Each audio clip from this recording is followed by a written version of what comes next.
चौंकाने वाले तथ्य सामने आए हैं इस ईवीएम के मैटर्स को लेकर के,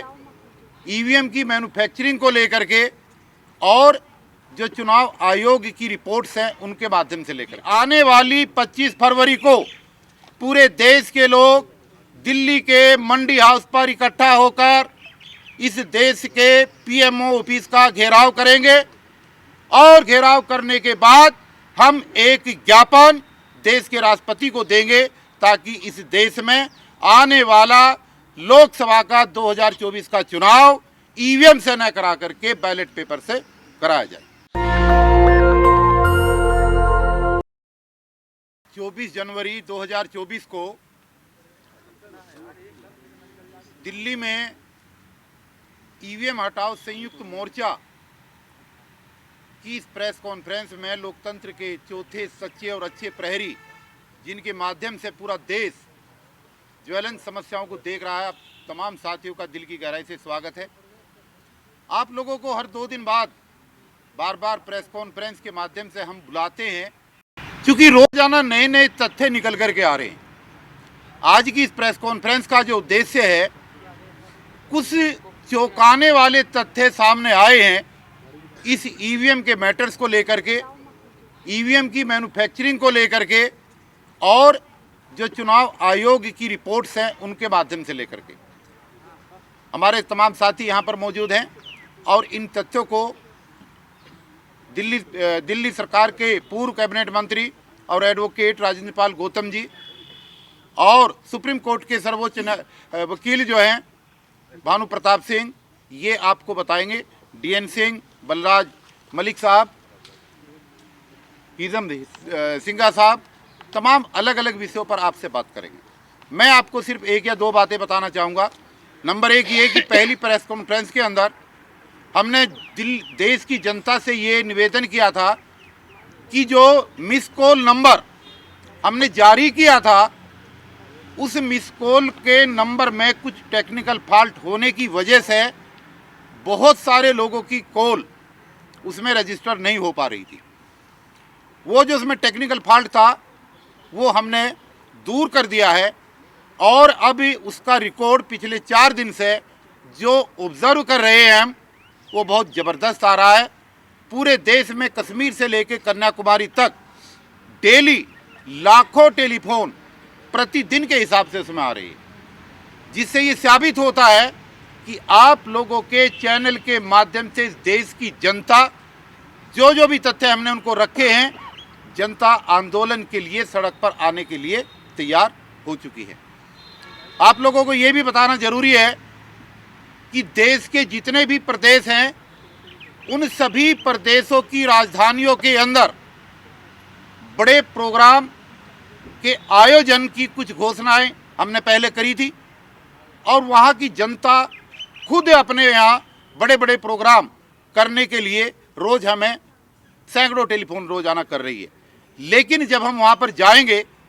28 तारीख से शुरुआत हो रही है राजकोट से, राजेंद्र पाल गौतम साहब वहाँ पर जाएंगे और वहाँ से फिर लगातार हर प्रदेश की राजधानियों में प्रोग्राम आयोजित होंगे। तो निश्चित रूप से देश की जनता ये जानना चाहती है कि जो ये प्रोग्राम सभी प्रदेशों में हो रहे हैं, इनका लास्ट में क्या निचोड़ निकलेगा। जैसा आपको विदित भी है कि आने वाली 31 जनवरी को भी यहाँ पर एक दिल्ली में प्रोग्राम हो रहा है एक संगठन के माध्यम से। ठीक उसी तरीके का बड़ा प्रोग्राम पूरे देश की राजधानियों में आयोजित करने के बाद जो हमारी टीम ने घोषित किया है, जो निर्णय लिया है, आने वाली 2024 की 25 फरवरी दिल्ली के अंदर पूरे देश के लोगों को आह्वान किया जाएगा दिल्ली में कूच करने के लिए और हम लोग मंडी हाउस पर इकट्ठा होंगे और वहां पर इकट्ठा होकर के हम पीएमओ हाउस का घेराव करेंगे। पीएम हाउस का घेराव करने के बाद उसके बाद में राष्ट्रपति महोदय को इस ईवीएम को हटाने का एक ज्ञापन सौंपा जाएगा और उनसे निवेदन किया जाएगा कि 2024 लोकसभा के चुनाव की नोटिफिकेशन होने से पहले सरकार इस पर संज्ञान ले और ईवीएम से चुनाव न कराने की सरकार घोषणा करे। चुनाव आयोग को ईवीएम के बजाय बैलेट पेपर से चुनाव कराने के लिए निर्देशित करें। तमाम तरीके की चीज़ें बीच में घटनाक्रम होंगे, फिर हम आपको बुलाएंगे। तो जो नए नए तथ्य, ये एक ऑर्गेनाइजेशन से जुड़ी सूचना थी कि आने वाली 25 फरवरी को पूरे देश के लोग दिल्ली के मंडी हाउस पर इकट्ठा होकर इस देश के पीएमओ ऑफिस का घेराव करेंगे और घेराव करने के बाद हम एक ज्ञापन देश के राष्ट्रपति को देंगे ताकि इस देश में आने वाला लोकसभा का 2024 का चुनाव ईवीएम से न करा करके बैलेट पेपर से कराया जाए। अब जो तथ्य निकल करके आए हैं वो बड़े चौंकाने वाले हैं, उनको सिलसिलेवार बताया जाएगा और आपके चैनल के माध्यम से जब देश की जनता तक वो तथ्य जाएंगे तो निश्चित रूप से जो अब तक उत्तेजना, जो अब तक उद्वेलित हुआ है समाज और लोग सड़कों पर आए हैं, तो लोगों को जागरूक होने में और ज़्यादा सफलता इसमें मिलेगी। तो मैं अपने सीनियर साथी दिल्ली सरकार के पूर्व मंत्री और एडवोकेट राजेंद्र पाल गौतम जी से निवेदन करूंगा कि जो चीज़ें उन्होंने स्टडी की है, जो नई चीज़ें निकल करके आई हैं, वो आएँ और चैनल के माध्यम से देश की जनता को बताएं कि ऐसे कौन से। सबसे पहले तो मैं जननायक कर्पूरी ठाकुर जी को भारत रत्न दिया गया, उसके लिए मैं सभी देशवासियों को बधाई देता हूं और साथ ही साथ बहुजन नायक मान्यवर कांसीराम साहब को भी भारत रत्न दिया जाए, इसकी मांग करता हूं। और जो आने वाली 31 जनवरी को बामसेफ के माध्यम से इलेक्शन कमीशन ऑफ इंडिया का जो घेराव हो रहा है, उस घेराव का हम समर्थन करते हैं और हम सारे साथी पूरी ताकत के साथ उसमें शामिल होंगे। कार्यकर्ताओं सहित पूरे देश के लोगों से आह्वान करते हैं कि 31 जनवरी को वो लोग दिल्ली में उस मुहिम में शामिल हों ताकि बैलेट पेपर को वापस लाया जा सके। इसके साथ साथ आज कुछ ऐसे तथ्य हैं जो हमारे सामने आए हैं, जो हमने बारीकी से अध्ययन किया ईवीएम के बारे में। अध्ययन करने के बाद जो चीज़ें सामने आई हैं, हम तो समझते थे कि ये जो मशीनें हैं, ईवीएम है, इसको BEL या ECIL ने बनाया है, लेकिन एक्चुअली जो सॉफ्टवेयर जो डेवलप किया जाता है उसको बनाने का जो काम कर रहा है वो टेक्निकल एक्सपर्ट कमेटी है। और टेक्निकल एक्सपर्ट कमेटी में एमिनेंट प्रोफेसर्स हैं IIT के। उन IIT के प्रोफेसर हैं जिस IITs के अंदर देश के दलितों, पिछड़ों, आदिवासियों के साथ जो बच्चे IIT कर रहे होते हैं, उनके साथ उत्पीड़न की घटनाएं होती हैं और वो बच्चे कई बार सुसाइड करते हैं। तो जहाँ इस तरह के जातिवादी मानसिकता वाले प्रोफेसर्स हैं, जहाँ जानबूझ के उन बच्चों को इंटरनल एग्ज़ाम में कम नंबर दिए जाते हैं, फेल किया जाता है, उनको डिमोरलाइज किया जाता है, और ऐसे प्रोफेसर्स, ऐसे एमिनेंट प्रोफेसर्स उस इलेक्शन कमीशन ऑफ इंडिया की टेक्निकल एक्सपर्ट कमेटी के मेंबर हैं। और वो टेक्निकल एक्सपर्ट कमेटी ही है जो सॉफ्टवेयर डेवलप करती है। और जो ये ECIL और BEL है, ये तो हार्डवेयर बनाती है, ये तो उसको असेंबल करती है। तो हमें जो बाकी तथ्य पता लगे हैं वो ये पता लगे हैं कि जो कंट्रोल यूनिट है उसका सॉफ्टवेयर टेक्निकल एक्सपर्ट कमेटी बनाती है और वो कमेटी उस सॉफ्टवेयर में ही ये तय कर देती है किसको जिताना है। ये टेक्निकल एक्सपर्ट कमेटी के हाथ में है। अगर टेक्निकल एक्सपर्ट कमेटी पहले से ही विन ओवर कर ली जाए, उनको खरीद लिया जाए या किसी भी तरीके से इन्फ्लुएंस में ले लिया जाए, तो जब वो सॉफ्टवेयर डेवलप करते हैं, सॉफ्टवेयर में ही अगर वो चाहे तो ये तय कर सकते हैं कि किसको जिताना है। लेकिन इसको जिताने का खेल, जो सबसे बड़ा खेल है, वोट बिना टाइमर के संभव नहीं है। इस मशीन के अंदर, EVM के अंदर जो कंट्रोल यूनिट है, उसके अंदर बाकायदा एक टाइमर लगा हुआ है जिसमें पूरा टाइम, डेट दोनों चीज़ होती हैं। और अगर टाइम और डेट ना हो तो वो गड़बड़ करना मुश्किल है। मैंने इसको बड़े बारीकी से पढ़ा है और उसके आधार पर मैं आपको बता रहा हूँ कि ये स्वैप कब होनी है, कब वोट को स्वैप करके किसको देना है। ये वाला काम अगर सॉफ्टवेयर के अंदर डाल दिया गया लेकिन अगर उस ईवीएम के अंदर टाइमर ना हो, अगर टाइम क्लॉक ना हो जिसमें डेट और टाइम सेट किया जाता है, तो किस वक्त वोट को स्वैप करके किसको देना वो संभव नहीं है। मैं ये पूछना चाहता हूँ, ये मशीन अगर कैलकुलेटर का काम करते तो इसमें टाइमर की ज़रूरत क्या है? क्योंकि जब वोट पड़ता है तो बाकायदा किस वक्त वोट चालू हुआ पड़ना, कब वोट पड़ना ख़त्म हुआ, टोटल कितना वोट हुआ, उसका बाकायदा पेपर पे भी मैनुअल तरीके से उसको मेंटेन किया जाता है। तो उस मशीन के अंदर टाइमर की आखिर ज़रूरत क्या है, उसमें क्लॉक की ज़रूरत क्या है? और वो ऐसा टाइमर है जिसको वोटर नहीं देखता, वो इलेक्शन कमीशन के अधिकारी जिसके हाथ में कंट्रोल यूनिट होती है केवल वो देखता है। क्योंकि जो वोटर है वो तो सीधा जाके जो कीबोर्ड है, जो बैलेट यूनिट है, वो तो जाके सिर्फ वहाँ बटन दबाता है। और बैलेट यूनिट में कोई नंबर नहीं होता, उसके अंदर ABCD होते हैं। और अगर कैंडिडेट जेड से ज़्यादा नंबर तक खड़े हो जाएं तो इलेक्शन कमीशन ऑफ इंडिया ने ऐसे कर रखा, चूँकि फिर गड़बड़ी नहीं हो सकती, इसलिए फिर वो 2 मशीनें लगाने से भी काम नहीं चलेगा। उसके बाद वो क्या करते हैं कि बैलेट से चुनाव होगा, यानी जो लेटर है इंग्लिश के A से Z तक, अगर उस लेटर से ज़्यादा संख्या में चुनाव लड़ने वाले उम्मीदवार अगर आ गए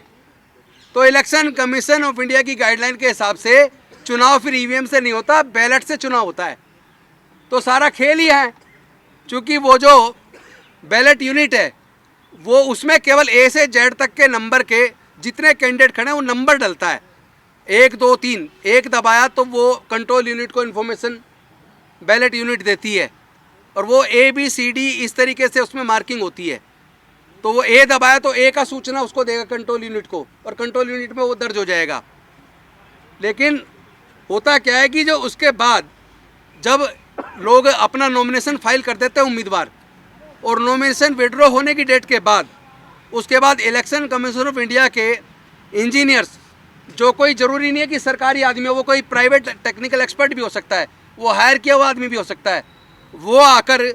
वो उस मशीन के अंदर, चूँकि उसमें एक मेमोरी होती है, और दूसरा जो 2 चीज़ जो वो करता है वो होता है टाइम फाइल बनती है और एक कैंडिडेट फाइल होती है। वो जो एक्सपर्ट आता है जो चुनाव की डेट से एकदम पहले, जब विड्रॉ की डेट ख़त्म हो जाती है और फाइनल हो जाता है कितने उम्मीदवार किस किस पार्टी के चुनाव मैदान में बचे हैं, उसके बाद जो मशीन में वो डालते हैं, वो एक तो टाइम फाइल डालते हैं और एक कैंडिडेट फाइल डालते हैं, ताकि किसको वोट दिया जा रहा वो उसमें आ सके। लेकिन असली बात जो है वो सॉफ्टवेयर जो उधर डिज़ाइन किया गया टेक्निकल एक्सपर्ट कमेटी में, और टेक्निकल एक्सपर्ट कमेटी को अगर इन्फ्लुएंस कर दिया गया और उसने अगर वहीं तय कर दिया किसको जिताना, चूँकि ये विश्वास कहाँ से आता है कि इस बार 300 से ज़्यादा जीतेंगे, इस बार 400 से ज़्यादा जीतेंगे, ये कॉन्फिडेंस कहाँ से आता है? ये कॉन्फिडेंस से वही कह सकता है जिसको पता है कि उसने इन्फ्लुएंस करके टेक्निकल एक्सपर्ट कमेटी के माध्यम से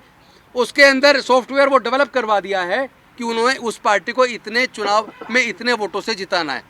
अभी आपने देखा होगा पिछले दिनों मध्य प्रदेश के अंदर एक कैंडिडेट ने, बीजेपी के कैंडिडेट ने, उसने पहले ही बता दिया मुझे इतना बीजेपी को वोट मिलेगा, इतना उसको मिलेगा, और जब रिजल्ट आया तो वो बाकी उतना ही निकला, थोड़ा बहुत वोट का अंतर था। तो ये सारे ये समझ लीजिए कि जो आम वोटर का भरोसा है, जिस वोटर के भरोसे को कायम करने की जिम्मेदारी इलेक्शन कमीशन ऑफ इंडिया की है, तो वो जो वोट की उसकी चोरी हो रही है और उसको बिल्कुल डाउट उसका पक्का होता जा रहा है कि इस चुनाव के माध्यम से उनके वोट की चोरी हो रही है, उसको उस पर भरोसा नहीं पैदा हो रहा है, तो ये जिम्मेदारी तो इनकी है। और दूसरा डाउट इसलिए और ज़्यादा मजबूत हो जाता है चूँकि जब सुप्रीम कोर्ट ने ये व्यवस्था दे दी कि इलेक्शन कमीशन का गठन कि 3 जो सदस्य कमेटी होगी, एक प्रधानमंत्री होंगे, एक अपोजिशन के लीडर होंगे और एक सुप्रीम कोर्ट के चीफ जस्टिस होंगे। लेकिन माननीय मोदी जी ने संसद के माध्यम से एक कानून ला के उसको बदल दिया, और अब उस 3 सदस्य कमेटी में 2 सदस्य केंद्र सरकार के हो गए, एक प्रधानमंत्री जी हो गए और एक उनके लॉ मिनिस्टर हो गए, एक लीडर अपोजिशन हो गए। यानी जिसको इलेक्शन कमिश्नर वो बनाना चाहेंगे वो उसको बनाएंगे, और वो उनके इन्फ्लुएंस का आदमी हो सकता है। इस पॉसिबिलिटी को रूल्ड आउट नहीं किया जा सकता। इसीलिए हम निवेदन करते हैं इलेक्शन कमीशन ऑफ इंडिया से, देश के राष्ट्रपति जी से, कि वो इसमें संज्ञान लें, और माननीय सर्वोच्च न्यायालय के मुख्य न्यायाधीश से और उनके कंपेनियन जजेस से भी हम निवेदन करते हैं कि वो इस पर संज्ञान लें और उस व्यवस्था को कायम करें, और जो ये कानून लाया गया संसद के द्वारा उसको नल एंड वॉइड डिक्लेयर करें। अब मैं चाहूँगा, चूँकि जो RTI से इन्फॉर्मेशन कलेक्ट करके बहुत सारी सच्चाई हमारे भानु प्रताप सिंह जी एडवोकेट लेके आए, वो रखें। उससे पहले एक बात और मैं आपको बता दूं कि पिछले चुनाव में आसाम के एक डाटा आप देखें जिसकी वजह से डाउट और ज़्यादा बढ़ जाता है। इसमें आसाम के दीमा हसाओ जिले में एक बूथ पर थे केवल 90 वोट, 90 मतदाता थे, लेकिन ईवीएम में वोट पड़े 171 और उसने फिर चुनाव आयोग के 5 अफसर सस्पेंड किए इलेक्शन कमीशन ने। फिर कैसे भरोसा करें ऐसी ईवीएम पर। और दूसरा डाटा है मध्य प्रदेश छत्तीसगढ़ का, वहाँ बसपा के कैंडिडेट खड़े हुए, वहीं उनके रिश्तेदार रहते थे, घरवाले रहते थे, लेकिन उस खुद अपने उनके बूथ से उनको एक भी वोट नहीं मिला, उनका खुद का वोट कहाँ गया। तो ये सारे डाटा जो हमारे पास आ रहे हैं जगह जगह से, उससे इस बात साबित हो जाती है कि इलेक्शन कमीशन ऑफ इंडिया क्यों इतना जिद्दी हो गया है, क्यों वो ईवीएम से चुनाव कराने पे क्यों आमादा है, क्यों भारतीय जनता पार्टी के वरिष्ठ नेता एवं होम मिनिस्टर ये कह रहे हैं कि इस बार 400 पार, क्यों भारतीय जनता पार्टी के बड़े नेता कह रहे हैं इस बार 400 पार आएंगी। उन्हें इतना भरोसा कैसे है जबकि उन्होंने कोई काम ऐसे नहीं किया। और इसके साथ साथ लास्ट में एक बात कहूँगा, ये सब लोग जैसे राम मंदिर वाला मुद्दा हुआ, कभी कोई सा मुद्दा लाते हैं, ये सब एक माइंड सेट बनाने के लिए, ताकि जो खेल ये खेल रहे हैं उस खेल को वो उसके द्वारा कवर किया जा सके। नेशनल दस्तक की आपसे गुजारिश है कि अगर इसको बचाना चाहते हैं तो नेशनल दस्तक को सब्सक्राइब करने के लिए रेड कलर के सब्सक्राइब बटन को दबाएं, फिर बेल आइकन की घंटी दबाएं। नेशनल दस्तक को बचाने के लिए बहुत जरूरी है कि हर खबर को शेयर करें, लाइक करें, कमेंट जरूर करें।